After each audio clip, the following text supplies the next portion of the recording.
today, China is dropping the 80% tariff on Australian barley. This is a sign of tensions between the two nations easing off somewhat.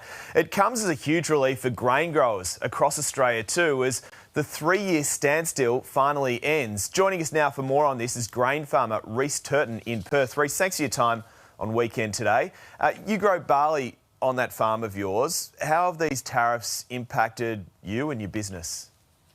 They certainly have, Clinton. Good morning.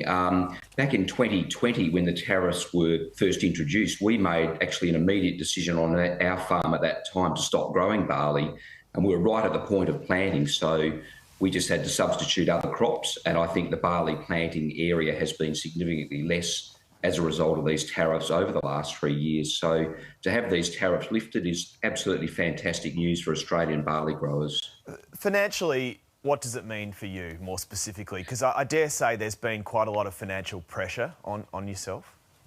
Look, there has. I mean, our input costs, our costs of growing in recent years have been extremely high. So to have this extra competition and another buyer back in the market is very, very good news. And you've got to sort of understand that at one point, China was buying up to 70% of our barley. So they were a very, very significant customer, and it was a very important market for Australian barley. Just tell us about the Australian economy and how important, how valuable barley exports are right now.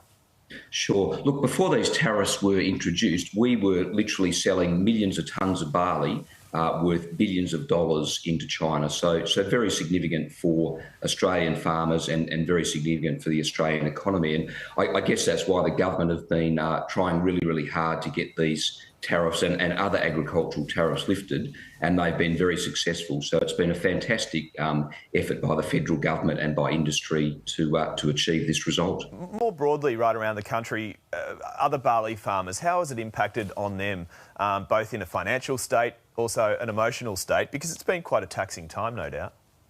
Certainly, Clint. Look, I think at the time there was, obviously an immediate drop in the value of barley in the market when the tariffs were introduced, and that certainly resulted in farmers making a decision to, in many cases, plant no barley or certainly limited hectares. And when the announcement for the tariffs was lifted yesterday, we saw an immediate rise in the market of, some buyers were offering 7 and 8% on the spot market just instantly. So that's the type of effect it can have when this tax is lifted.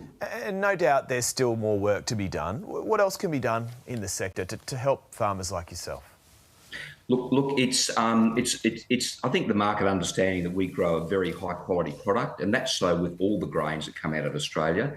And I think that was probably the clincher in this deal, that the Chinese maltsters who eventually make the beer were really looking for that high quality, clean, high standard, high hygiene, and we're keen to get it back in. And I think some of the pressure actually came from the maltsters to have that market reopened. And it's quite a coincidence and probably shows a great sense of humour by the Chinese, but they made the announcement yesterday on International Beer Day. So that was actually fantastic. We'll raise a glass to that one.